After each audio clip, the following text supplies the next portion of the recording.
success story of Karen. And she had a small bakery, but she found ways to keep it going and make it bigger.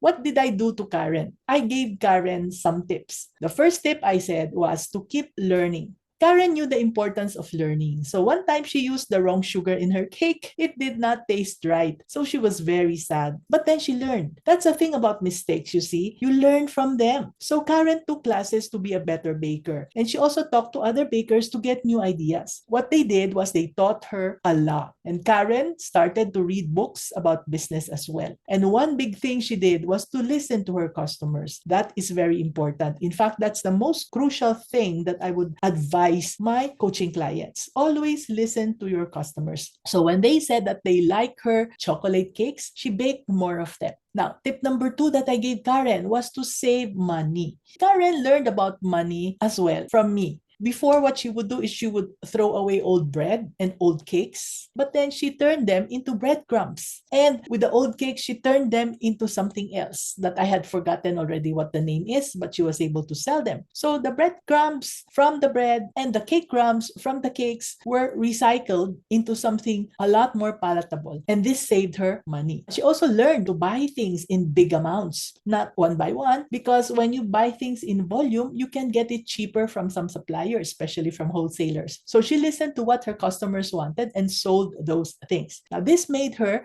make more money. Karen saved also on bills. She was able to identify which of the expenses were something that she could control. What she did was she started doing simple things, just like turning off lights when they are not needed. And when she needed help, she was very smart also about when she could hire and who she could hire to be able to help her. Tip number 3 is to grow slowly. So she desperately wanted to grow, but I told Karen, okay, don't rush things. So she opened another shop only when she was ready. Unlike the other people that I meet, every time they see some success, they would open another shop thinking that it would be the same. No, another shop is another complicated thing altogether and you have to be ready for it. So she always asked her customers what they wanted. So even when she opened the second shop, when she was ready, she also needed to find out from her customers what made them happy, what did they want. And Karen told people about her shop also on the internet. Yes, she went online. So when she went online, more people came. She also collaborated with other shops, like a coffee shop, for example. They helped each other by telling their customers about one another. And Karen always,